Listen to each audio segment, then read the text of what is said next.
Le 17 et 18 février, à Genève, nous avons une rencontre entre d'un côté les Américains, de l'autre les Russes, afin de discuter d'un cessez-le-feu. Or, à J-1, la veille, une source médiatique française décide de sortir un article qui apprend à la terre entière que la nuit, au-dessus de Kiev, dans les F-16, il n'y a pas que des Ukrainiens, il y a également des Américains et des Néerlandais, et que ces derniers ne sont plus rattachés à leurs forces armées, mais qu'ils ont, accrochez-vous bien, des contrats de contractuels, des contrats civils. Forcément, comme par hasard, il fallait que la suite vienne d'un média français. On va se poser un certain nombre de questions juste après le jingle. Roger ball.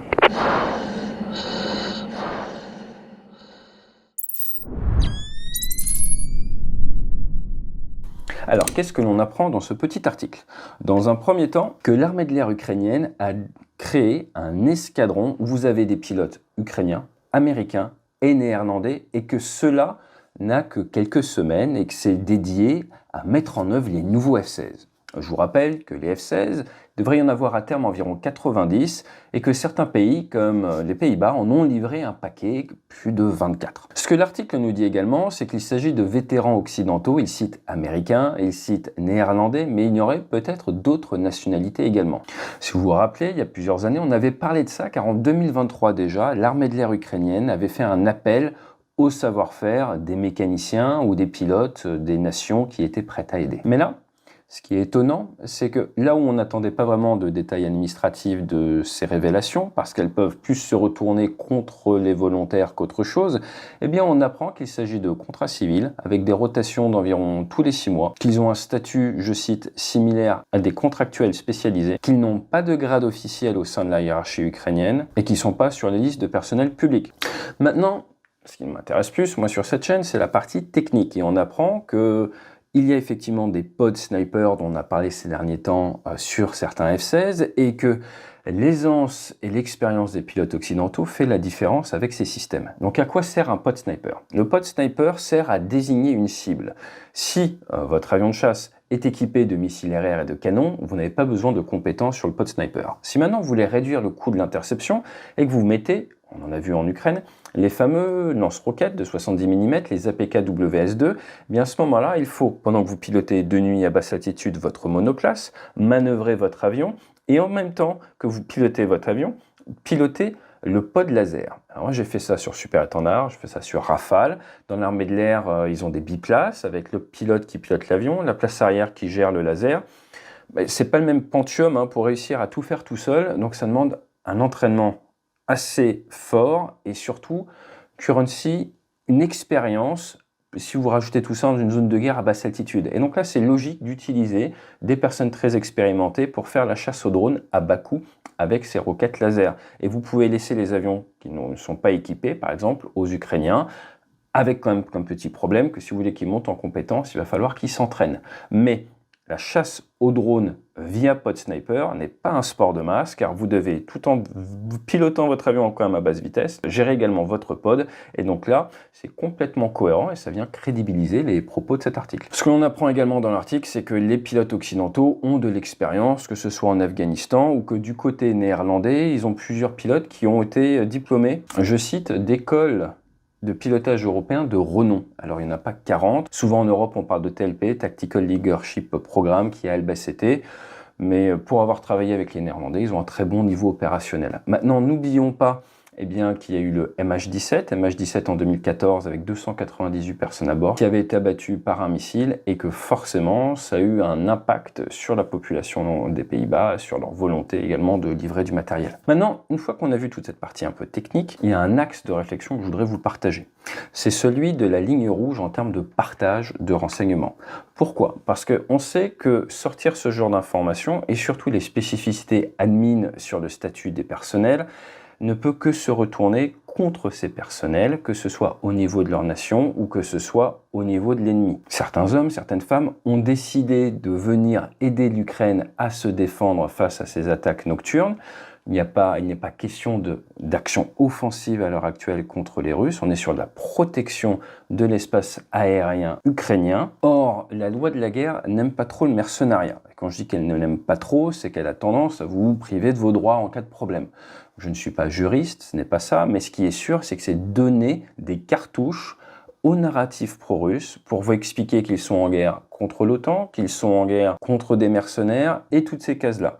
De l'autre côté, sortir ce genre d'informations permet de jouer sur le moral, notamment pour les Ukrainiens. Mais la question se pose du fait que ce soit un média français qui sorte tout ça. Pour rappel, les F-16 sont plusieurs dizaines et vont monter à une flotte d'environ 90.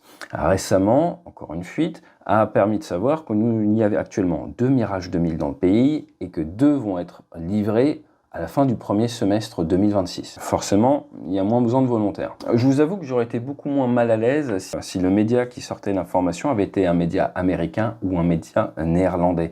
Avec toutes les tensions que l'on voit en ce moment autour du renseignement, autour des déclarations françaises qui disent c'est nous qui fournissons le renseignement aux Ukrainiens, les Américains qui sont pas contents derrière, les Allemands qui critiquent la France parce qu'ils estiment qu'on ne fait pas assez d'efforts. Mais en fait, je suis pas sûr que sortir des informations sur du personnel qui, en étant aligné à ses valeurs, accepte de mettre sa vie en jeu pour une cause dans laquelle il croit foncièrement, le tout en ayant choisi un statut qui leur permet de rester assez anonyme, soit forcément la meilleure manière d'informer le public. Je ne rentrerai pas dans le débat de savoir qu'est-ce qui doit fuiter, qu'est-ce qui ne doit pas fuiter, mais ce que je sais, et j'ai une bonne expérience sur le sujet, c'est que parfois, à sortir certaines informations, vous grillez tout simplement des filières. Qu'est-ce que ça veut dire?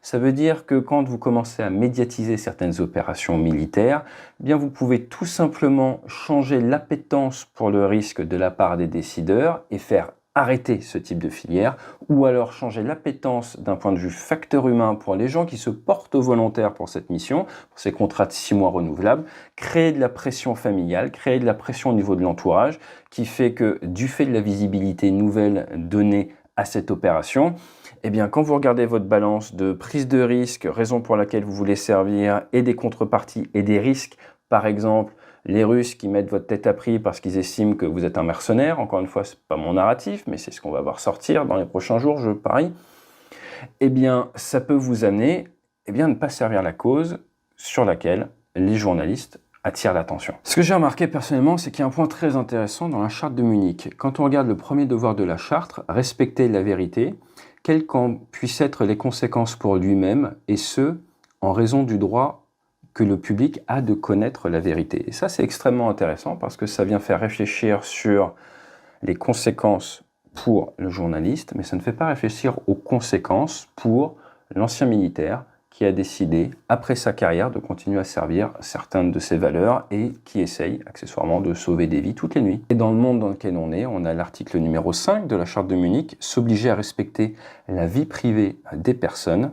Je vous rappelle que la Charte de Munich date de 1971 et que le public a désormais de nouveaux moyens très efficaces pour faire des recoupements sur qui est en cause dans les articles, et je suis sûr que pour des bons osinteurs, ça ne prendra pas très longtemps de réussir à cartographier qui sont les pilotes qui sont là-bas. Chacun se fera son idée sur le sujet, n'hésitez pas à me donner le vôtre dans vos commentaires, n'hésitez pas à vous abonner, on va même faire une petite votation, pourquoi pas, sur la chaîne YouTube pour voir votre avis sur le sujet. Personnellement, moi je pense que certaines opérations secrètes n'ont pas forcément grand intérêt à voir leur existence à révéler, avec des informations qui sont généralement partielles.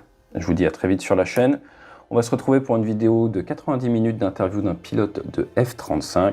Et n'hésitez pas à nous écrire, à venir avec nous au stage d'Osgore, ça sera en mai, ou sinon à nous demander d'intervenir dans votre entreprise. Et on a le tout nouveau livre en précommande, Au-delà du leadership. À très vite, fly safe.